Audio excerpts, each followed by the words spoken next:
하나님은 살아계십니다. 하나님을 기대합니다. 하나님은 하실 수 있는 줄 믿습니다. 아이들은 집에서 부모가 공부해라 그럴 때 의구심이 들어갑니다. 공부가 안 되는데 왜 자꾸 공부하라고 그러나?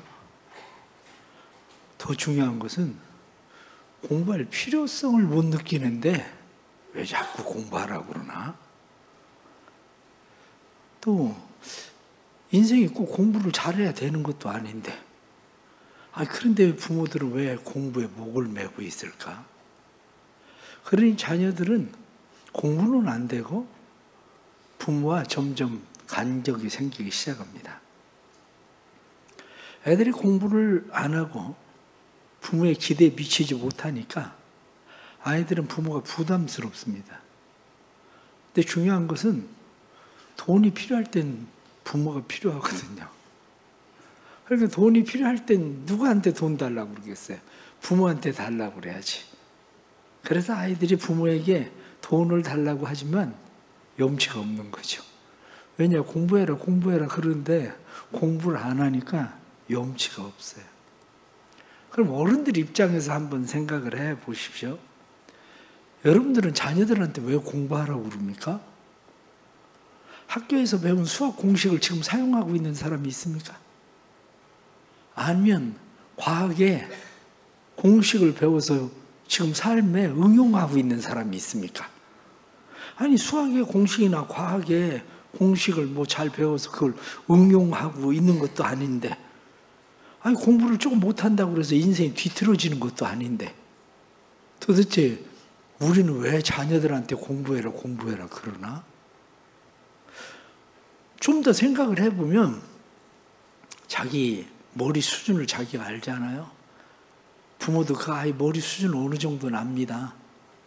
그런데 그 아이 머리 수준이 그럼 공부 열심히 하면 막 굉장히 잘 될 것 같아요? 안 그래요. 열심히 한다고 해서 애들이 그렇게 잘 되지 않습니다. 그러면 공부 조금 더 잘하면 인생이 확 뚫리나? 열리나? 조금 더 나은 좋은 대학 가면 출세의 길이 완전 보장되나? 아니, 그것도 아닌데 왜 애들을 볼 때마다 공부해라 그러고 애들을 힘들게 그렇게 막 하는 거지? 그러니까 부모도 생각을 해보면 글쎄 도대체 왜 공부하라고 그러나? 자기도 몰라. 애들도 왜 공부하라고 그러나? 애들도 몰라. 그런데 늘 듣는 소리는 공부해라. 그 소리는 하고 듣고 계속 그러고 살아요. 다른 면으로 생각하면 교회에서는 어떻습니까? 교회에서 목회자는 성도들에게 성경 읽어라, 기도해라 그래요. 교인들이 생각하면 기도가 안 되는데, 기도할 필요성을 별로 못 느끼는데 왜 자꾸 기도를 하려는 거지? 성경을 읽어도 이해가 안 가는데 왜 성경을 자꾸 읽으라는 거지? 그래가지고 교회 오면 공연히 죄책감 느끼고 부담스럽게 이렇게 만드는 건가? 이런 마음이 없잖아. 있습니다. 그렇다고 해서 기도 열심히 한다고 인생이 무슨 보장이 됩니까? 기도한다고 해서 인생이 확 열립니까? 기도할 때마다 무슨 기적을 경험합니까? 기도해도 안 되는 건 안 되고, 그러는데 왜 교회는 도대체 기도를 그렇게 강조할까? 마치 목회자가 교인들한테 기도해라, 성경 읽어라 이렇게 이야기하는 것이 집에서 부모가 애들한테 공부해라 그런 소리하고 별로 다르지가 않습니다. 왜 공부를 해야 되는지를 알려줘야 되는데 왜 공부를 해야 되는지는 안 알려주고 공부하라는 거예요. 성적 올리라는 거예요. 그럼 마치 인생이 보장되는 것처럼, 기도하며 성경 읽으며 인생이 보장되는 것처럼 그렇게 이야기하지만, 한편으로 생각하면 그렇게 말하는 목회자도 답답하고, 또 왜 자꾸 공부하라고 하는 것처럼 기도해라 그렇게 얘기하는지 교인들도 생각하면 참 답답한 일입니다. 그렇다고 해서 부모가 자기 자녀들에게 공부 안 해도 돼, 네가 하고 싶은 거 해, 인생은 공부가 전부도 아니고 행복의 성적수금도 아니고, 그러니까 다 자기가 사는 방법이 있으니까 너 하고 싶은 대로 인생은 그렇게 살면 돼. 또 그렇게 하고 싶은 부모는 어디 있어요? 없잖아. 왜 그렇습니까? 우리가 자녀들에 대해서 생각을 할 때 우리는 실질적으로 왜 공부를 해야 되는지를 잘 안 가르친 거예요. 성적을 올리기 위해서 공부를 해야 되는 것처럼 가르치지만 초등학교 6년, 중학교 3년, 고등학교 3년 그러면 12년을 공부하잖아요. 12년 동안 성적을 올린다고 해서 인생이 그렇게 달라집니까? 그렇지가 않아요. 성적을 올린다고 해서 인생이 달라지지 않습니다. 뭐 대학 조금 나은 대학에 뭐 인서울 그래가지고 서울에 있는 대학 가면 출세가 보장됩니까? 그것도 아니잖아. 그런데 왜 그렇게 할까? 부모들이 공부를 애들한테 공부해라 이렇게 이야기하는 이유를 분명하게 얘기해야 돼요. 성적 올려라 그게 아니고 12년 동안 아이들이 공부하면 기본적으로 무엇을 배웁니까? 가장 첫 번째가 책상머리에 앉아있는 인내예요. 책상머리에 앉아있는 인내, 기다림, 집중 12년 동안 사실은 그거 배우는 겁니다. 내가 12년 동안 책상머리에 앉아서 기다리고 집중하는 것만 잘 배워도 인생은 조금 달라집니다. 그런데 그 얘기는 전혀 안 하고 공부해라. 그러니까 어떻게 해서든지 때로는 심지어 뭐 컨닝해서라도 점수 그냥 좀 더 올리면 되고 이렇게 생각을 하는 거죠. 두 번째는 생각하는 훈련입니다. 12년 동안 생각하는 훈련을 해야 되는데 머릿속에 무엇을 집어넣어야 돼요. 책을 통해서 문제를 풀고 그러면서 자꾸 생각하는 훈련.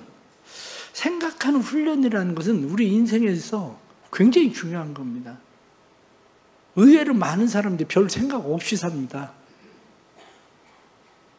저도 우리 교회 청년들이나 다른 사람들 물어보고 제가 깜짝 놀라는 게 집에 애들 대학생들이나 고등학교 애들한테 너 뭐 하고 싶은데 물어보세요. 아는 애들이 몇 명이나 있나. 공부하라고 그러니까 공부는 하는데 그거 아는 애들은 별로 없어요. 우리 교회 애들도 물어보면 글쎄요. 뭘 해야 될지도 모르겠는 거야. 왜? 생각이 없어서 그래요. 집에서 때로는 막 이 정리정돈이 안 되고 막 이러는 사람들 죄송한 얘기지만 생각이 별로 없어서 그래요. 생각 없이 그냥 막 사니까 아무 데나 막 그냥 흩어놓고 늘어놓고 그래 막 또 찾고 어디 막 또 거기다 어디다 막 쑤서 넣고 왜냐? 별 생각이 없어서 딱딱 정리가 잘 돼 있으면 그렇게 힘들지 않아요. 그런 일들이. 세 번째는 기억하는 훈련입니다. 이 기억하는 훈련을 잘하면 삶에 정리가 잘 돼요. 지역이라고 하는 것은 지역 속에 탁탁탁 뭐가 들어가고 정리가 되는 거거든요. 그거 얘기 안 하고 그냥 공부해라. 그러니까 점수 올리면 된다고 아이들이 생각하는 거죠. 그러나 교회에서도 그건 마찬가지입니다. 교회에서 목회자들이 기도해라, 성경 읽어라 이렇게 이야기하는데 도대체 왜? 읽기 싫은 성경을 읽어도 이해가 안 되는 성경을 왜 자꾸 읽으라고 그러나? 기도가 안 되는데 뭘 기도해야 되는지도 모르겠는데 왜 기도하라고 그러나? 그런 거 아닙니까? 그런 거죠. 기도라고 하는 것은 우리의 삶에 있어서 왜 중요한지를 오늘 성경 본문이 우리에게 잘 말씀을 해주고 있습니다. 우리나라 젊은 사람들은 잘 모르지만 예전에 살고 있었던 사람들은 성황당 아마 잘 알 거예요. 성황당 아니면 당산나무. 그래서 마을 입구에 마을 한쪽 구석에 성황당 있고 그래 막 색깔 줄 늘어지고 막 종이에 있고 막 거기다 돌멩이 막 쌓아놓고 이런 거. 당산나무는 그 성황당 나무 이런 거. 그래서 제가 영동 그쪽에 한번 전에 갔는데 도를 내는데 동네 사람들이 하도 막 그 나무 손 못 대게 해가지고 큰 나무가 하나 있는데 그 도로 가운데 있어요. 하나는 이쪽으로 돌아가고 하나는 이쪽으로 돌아가고. 왜? 그 나무 손 못 대게 해가지고. 의외로 우리나라 그런 데가 많았잖아요. 왜냐? 그 사람들이 생각하고 있는 것은 이 성황당이나 당산나무 이런 것이 재앙이나 역병, 악귀 그런 것들로부터 마을을 보호하는 그런 역할을 하는 신성한 곳이다. 이런 생각을 가지고 있었죠. 그래서 거기에다가 사람들은 뭔가 소원을 기원하고 이런 일들을 했습니다. 다시 말하면 그곳이 신의 자리라고 생각을 했어요. 신의 자리. 그래서 기도하면 소원이 이루어진다. 이런 거죠. 심지어는 가정에서 왜 장독대에다가 여러분들 물 떠놓고 사람들이 거기서 빌었는지 아십니까? 장독대는 그냥 단순한 장독대가 아닙니다. 집안에 먹을거리와 생계가 달려있는 곳이 장독대였어요. 옛날에는. 지금은 냉장고가 그렇지만 옛날에는 장독대에 잔장하고 고추장하고 된장만 있으면 그래도 먹고 살았거든요. 그러니까 이 장독대가 굉장히 중요한 가정의 복과 그리고 식복 이러한 것들을 관장하는 지역이 어디냐면 바로 장독대였거든요. 그래서 그 장독대에 가서 물 떠놓고 이 사람들이 비는데 물 떠놓는 것은 정수라고 그러죠. 정수 한 그릇 떠놓는 것 같지만 그냥 단순한 정수가 아니라 가장 순수한 재물을 신에게 바친다. 이런 의미를 가지고 이 사람들이 거기에다가 그거 갖다 놓고 빌었다고요. 우리나라 사람들이 옛날부터 종교심들이 강해서 그런 일들을 잘 해왔습니다. 그런 일들을 잘 해오던 사람들이 기독교가 들어와서 기독교 신앙을 가지고 있을 때 사람들의 마음 가운데 안녕과 그리고 평안, 건강 이런 것들을 위해서 기도할 때의 마음 가운데 가책을 느끼는 게 뭐냐면 예수 믿으면서 주시옵소서 이렇게만 기도하는 게 이게 잘하는 건가? 아유, 그런 기도 하지 말아야지. 이렇게 생각하는 사람들이 의외로 많습니다. 그러나 오늘 성경 본문에 나타나는 말씀을 보십시오. 오늘 성경 본문에 나타난 말씀을 보면 1절 말씀에 그러므로 내가 첫째로 권하노니 모든 사람을 위하여 간구와 기도와 도구와 감사를 하되 모든 사람을 위해서 기도해라. 무엇을 위해서 기도하냐? 2절 말씀을 보면 이는 우리가 모든 경건과 단정함으로 고요하고 평안한 생활을 하려 함이라. 단정함, 고요함, 평안함 이런 삶을 살기 위해서 기도해라. 그런데 너희만 위해서가 아니라 임금들을 위해서 높은 지위에 있는 사람들을 위해서 이 사람들을 위해서 기도해라. 그러면서 3절 말씀에 이것이 우리 구주 하나님 앞에 선하고 받으실 만한 것이니 그렇게 기도한 것이 나쁜 거, 잘못된 거 아니라는 거예요. 나쁜 거, 잘못된 것이 아니라 그렇게 기도하는 것이 하나님이 받으실 만한 그런 일이다. 이렇게 성경은 말씀하고 있는 거죠. 그런데 우리는 기도를 그렇게 잘하지 않는 거죠. 뭐 기도해야 되나? 이렇게. 그래서 기도를 사람들이 그렇게 잘하지 않는 이유 중에 또 하나는 이유가 있는데 그게 뭐냐면 기도는 크게 얘기하면 두 종류가 있습니다. 하나는 뭐냐면 인격적인 신에게 자기가 무엇을 아뢰고 부탁하고 신뢰하고 그래서 그분에게 어떤 일들을 맡기는 거 그걸 기도라고 그래요.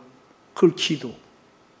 또 하나는 사실은 기도가 아닌데 사람들은 기도라고 생각하는 그것이 있는데 그게 뭐냐면 자기 수행이에요. 자기 수행. 불교나 다른 종교의 주문을 계속 반복해서 외우는 건 뭐냐면 그거는 어떤 그들이 가지고 있는 법 거기에 자신들을 자꾸 맞추는 거죠. 무엇을 구하는 게 아니라 자기 수행, 나를 수행해서 거기에 계속 맞춰가는 거. 기독교의 기도는 자기 수행이 아닙니다. 사실 기독교의 기도는 자기 수행이 아니라 기독교의 기도는 내가 할 수 없는 일을 인격적인 그 신에게 내가 그것을 믿고 맡기고 신뢰하고 의지함으로 그분에게 부탁하는 거, 이게 기도란 말이죠. 그런데 그게 인격적인 신이 아니라 우리의 마음 가운데 들어주면 말고 뭐 그냥 이렇게 생각하고 기도하면 뭔가 뭐 되겠지. 그냥 옛날에 나오던 시크릿처럼 뭐가 내가 무슨 말 막 하고 뭐 그러면 그게 뭐 우주를 떠들고 다니다가 뭐 우주의 기와 만나가지고 그게 다시 나한테 돌아온다. 이런 허무맹랑한 쓸데없는 생각, 그걸 보고 미신이라고 그러는 거예요. 그게. 옛날 사람들이 믿었던 것을 인격적인 신이 아니라 그냥 막연하게 어떤 종교적으로 보편성을 지니지 못한 인격적인 신이 아닌 그냥 자기들 스스로 무엇을 생각하고 막연하게 그냥 주문 외우듯이 외우는, 그걸 미신이라고 말하는 거죠. 그러기에 기독교인들은, 그리스도인들은 분명해야 되는 게 있습니다.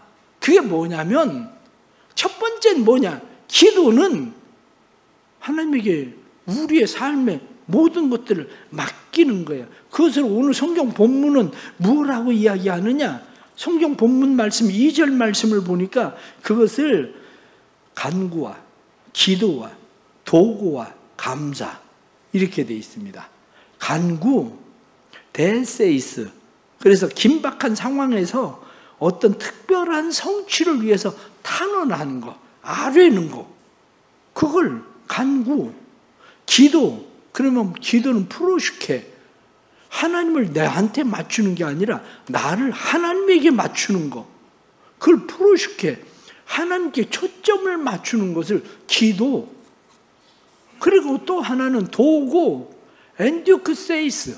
엔듀크세이스는 사회적인 관계, 인터뷰, 접근. 그래서 누군가에게 편안하고 친숙함으로 허물 없이 누군가의 이야기를 그에게 아뢰 수 있는 거, 그걸 도고. 우리가 교회에서 쉽게 얘기해서 중보기도, 그게 이게 도구라는 거죠. 그리고 감사, 그분이 그것을 이루시고 행하실 거라고 믿기 때문에 감사함으로 아뢰는 거, 그걸 감사. 오늘 성경은 그렇게 말씀한다고요. 그런데 그것을 할 때에 단지 이것은 너희가 임금들과 높은 사람, 특별히 뭐라고 되어 있습니까? 모든 사람을 위하여 간구하되, 모든 사람을 위하여. 가정에 한 사람만 힘들고 어려워 보세요. 집에서 어린아이가 아프면 그냥 아이니까 상관없습니까? 안 그렇죠. 아이가 아프면 온 가족들이 다 힘들어져요. 가장이 힘들고 어려운 사업을 하면 어떻습니까? 가족이 다 힘들고 어려운 거고. 왜 대통령을 위해서 기도해야 됩니까? 대통령을 위해서 기도해야 나라가 평안하게 말씀에 나타나는 것처럼 우리가 평안한 생활을 하려 함이라, 이렇게 말씀한 것처럼 때로는 목회자를 위해서 왜 기도합니까? 교회 목회자를 위해서 기도해야 교회가 평안하게, 이런 거죠. 잘못된 거 아닙니다. 여러분들 때로는 막 이런 기도해도 되나? 이런 기도 아니에요. 하나님 앞에서 성경은 선하고 받으실 만한 것이다, 이렇게 말하는 것처럼 기도 안 하는 게 문제인 거지, 그런 것을 위해서 기도하는 게 왜 나쁩니까? 성경은 그렇게 해야 된다고 말씀하고 있는 건데, 그것이. 그래서 가정을 위해서, 자녀들을 위해서, 그리고 직장을 위해서 우리가 여러 가지 일들을 하나님 앞에 맡기고 기도하는 것은 그래야 우리의 삶에 평안함으로 인도함을 받기 때문이죠. 그것을 다른 번역 성경은 뭐라고 되어 있느냐? 나는 그대가 무엇보다도 먼저 기도하기를 바랍니다. 그대가 아는 모든 방법을 동원해서 그대가 아는 모든 사람을 위해서 기도하십시오. 특히 통치자들과 정부가 바르게 다스릴 수 있게 해달라고 기도하십시오. 그래야 우리가 겸손히 묵상하면서 단순하게 사는 일에 조용히 마음을 쏟을 수 있을 것입니다. 우리 더 많은 사람을 위해서 기도할 수 있는 은혜가 있기를 바랍니다. 많은 사람들을 위해서 기도하십시오. 그러면 오늘 여러분들에게 특별히 말씀을 드리고 싶은 것은 기도의 비밀입니다. 공부해라, 공부해라. 왜 공부해야 되는지는 가르쳐 주지 않는데 기도에는 비밀이 있습니다. 기도에는 비밀이 있는데 왜 기도해야 되냐? 이렇게 이야기하면 가장 첫 번째가 뭐냐면 하나님의 뜻을 알 수 있기 때문에 기도하는 겁니다. 하나님의 비밀, 하나님의 뜻, 비밀을 알 수 있기 때문에.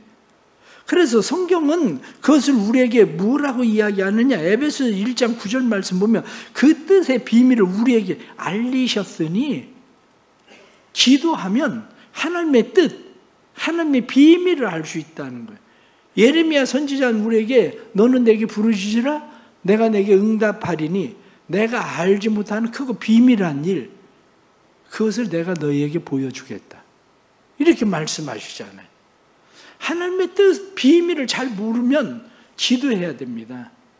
내가 기도할 때에 하나님의 뜻, 하나님의 비밀을 내가 알 수 있는 거죠. 그래서 여러분들의 삶 속에 도대체 왜 기도해야 되나? 기도해서 뭐 꼭 무엇을 응답받으려고만 기도하나? 그게 아니고 하나님의 뜻을 알 수 있기 위해서, 비밀을 알 수 있기 위해서 기도하는 겁니다. 그 다음에 두 번째로 기도해야 되는 이유가 있습니다. 두 번째로 기도해야 되는 그러한 이유는, 기도에는 믿음의 비밀이 있습니다. 기도하는 사람이 믿음의 비밀을 알아요. 원래 비밀이라는 것은 알고 나면 별거 아니에요. 그런데 기도는 비밀은 알고 나면 별거 아닌데, 모르는 사람들은 신기하죠. 마술하는 사람들 보세요. 간단한 마술인데 신기합니다. 알고 나면 별거 아니야. 마찬가지로 우리가 하나님께서 우리에게 말씀하시는 기도의 비밀은, 내가 기도할 때 믿음의 비밀이 무엇인가를 알게 되는 거죠. 믿음의 비밀을 무엇인지 알게 된다는 것은 우리가 구하는 것과 생각하는 것에 넘치게 하시리, 내가 구하고 생각하는 것보다 넘치게 하시는 그 하나님의 비밀을 안다고요. 그럼 믿음의 사람들은 누구나 다 한결같이 왜 자꾸 기도합니까? 기도할 때에 믿음의 역사가 일어나거든요.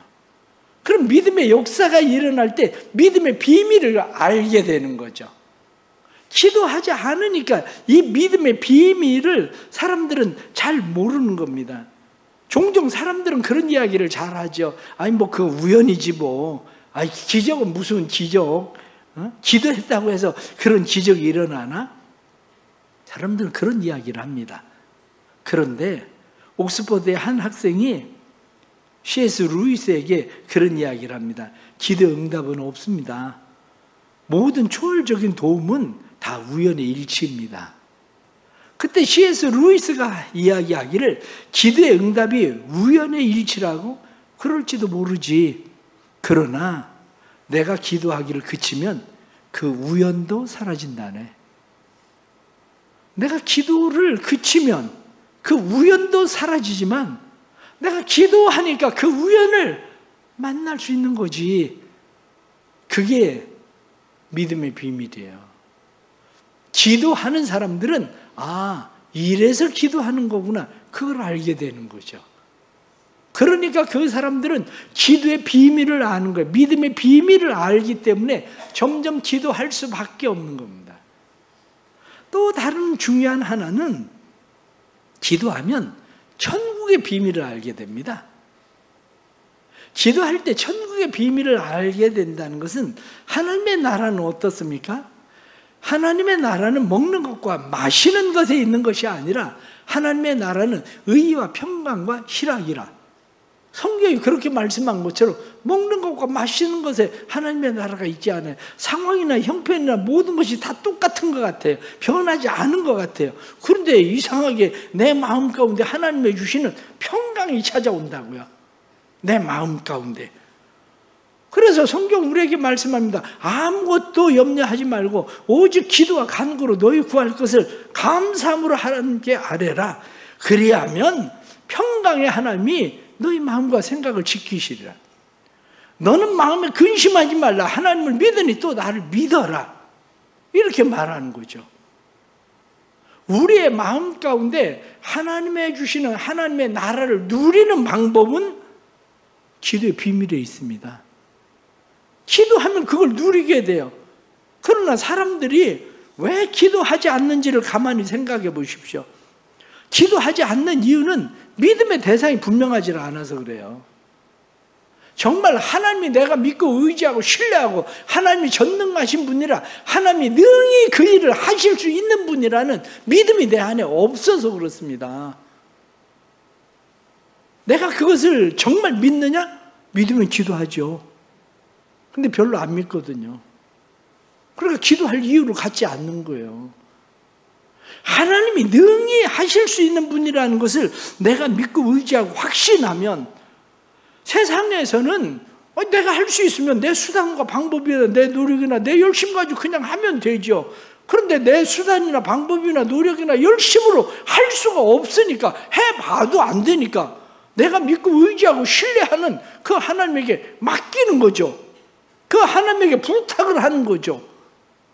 그런데 그때 하나님께서 우리를 위해서 일하신다는 것을 깨닫게 되는 거죠. 사랑하는 성도 여러분, 하나님에 대해 신뢰하고 있습니까? 그냥 막연하게 하나님이 계신가?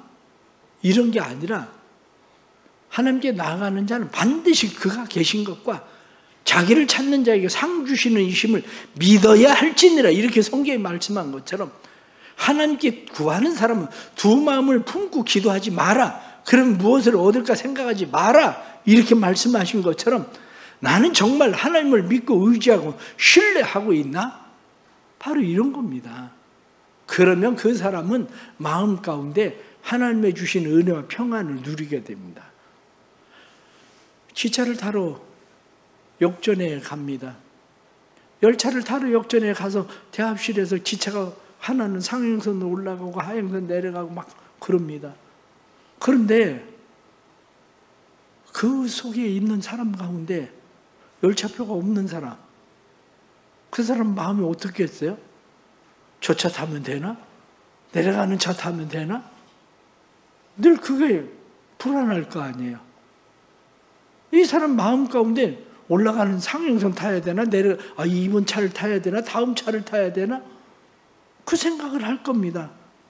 그런데 열차표를 끊은 사람은 왜 불안하겠어요? 열차표를 끊었으면 다른 사람이 차를 타고 내려가든지 차를 타고 올라가든지 그 차를 타든지 상관이 없지. 왜냐?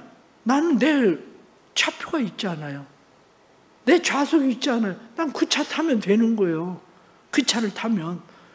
그러니 다른 사람 기차를 타고 올라가도 부러워할 것도 없어요. 난 조금 기다리면 내 차가 올 거니까. 내 열차가. 그런데 불안한 사람이 있어요. 그 사람은 열차표가 없으면 불안할 수밖에 없지만 문제는 시계가 없어요. 시계가 없으니까 맨날 차 올 때마다 이 차 타야 되나? 이 차 타야 되나? 항상 그 생각을 해. 사람들한테 이 차 타면 되는 거예요? 이 차가 맞아요? 맨날 물어봐야 돼. 그런데 시계가 있는 사람은 뭘 물어봅니까? 뭘 불안해합니까? 기도라는 게 그런 거예요. 내가 하나님 앞에 기도하면 하나님의 시간표가 우리 안에 와요. 그러니까 다른 사람들은 막 되는 것 같아요. 그래가지고 사람 뭐 응답 받았다 막 그런 얘기해도 별로 불안하지 않아요. 나도 조금 있으면 내 차 올 거니까. 아니 내 차도 조금 있으면 올 건데 뭘 기차가. 의외로 많은 사람들이 기도는 한다고 기도하지만 하나님에 대한 믿음도 없고, 또 하나는 기도한다고 기도하지만 하나님의 시간표를 몰라요. 하나님의 시간표를 모르니까 늘 불안한 겁니다. 그러나 기도의 비밀이 있습니다. 기도의 비밀은 기도하면 하나님의 뜻을 알게 돼요. 기도의 비밀은 기도하면 믿음의 역사가 일어나는 믿음의 비밀을 알게 돼요. 기도하게 되면 하나님의 나라를 누림의 비밀이 우리 안에 생깁니다. 그래서 그리스도인들은 기도하는 거예요. 기도할 때마다 뭐 무슨 누가 그렇게 막 응답받아서 기도하는 일마다 다 이루어지고 그럽니까? 그러지 않아요. 안 해도 상관없어요. 조금 있으면 내 열차 올 건데 뭘. 그래서 우리 성도들의 마음 가운데 한 가지 더 중요한 것은 성숙하십시오. 신앙이 어리면 늘 우리는 불안할 수밖에 없어요. 그런데 기도를 해 갈수록 신앙은 성숙해지는 겁니다. 신앙이 성숙해지면 하나님을 믿고 의지하고 신뢰하고 하나님께 맡길 수 있는 믿음이 생기는 거죠. 그래서 우리는 늘 나의 기도하는 것보다 더욱 응답하실 하나님, 나의 생각하는 것보다 더욱 이루시는 하나님, 우리 가운데 역사하신 능력대로 우리들을 간구함을 넘치도록 능히 하실 주님께, 그렇습니다. 내가 생각하는 것보다, 내가 간구하는 것보다 더 넘치게 능히 하실 분, 그 하나님 우리의 삶 속에 계시면 우리의 삶은 그렇게 불안하지 않습니다. 우리 성도들의 마음 가운데 하나님을 믿고 의지하고 신뢰하는 믿음이 날마다 더욱더 커져가기를 축복합니다. 기도하겠습니다. 하나님 아버지, 은혜 주셔서 감사합니다. 우리에게 기도할 수 있는 힘을 주시고 기도할 수 있는 능력을 주셔서 감사합니다. 기도할 때 하나님을 경험함이 우리의 삶 속에 날마다 비밀스럽게 늘어갈 수 있도록 도와주옵소서. 하나님의 뜻을 우리에게 알게 하신다고 하셨으니 기도할 때 하나님의 뜻을 알게 하시되 크고 비밀한 일을 내게 보이리라 하신 대로 크고 비밀한 일을 알게 해주시고, 뿐만 아니라 기도할 때에 믿음의 비밀을 알게 해주셔서 기도했더니 이루어지고 성취되는 일들을 보게 해주시고, 천국의 비밀을 알게 해주셔서 아무것도 변하지 않는 것 같아도 열차표를 들고 열차를 기다리고 있는 사람처럼 마음의 평안함과 담대함으로 주님을 기다리는, 주님의 때를 기다리는 믿음으로 살아갈 수 있도록 성령님 도와주옵소서. 사랑하는 모든 성도들에게 기도의 능력을 주옵소서. 그래서 기도하는 성도들 되게 해주시고 기도할 때마다 하나님 앞에 더 가까이 나아갈 수 있도록 하나님과 깊은 사귐이 있도록 도와주옵소서. 예수님의 이름으로 기도드리옵나이다. 아멘.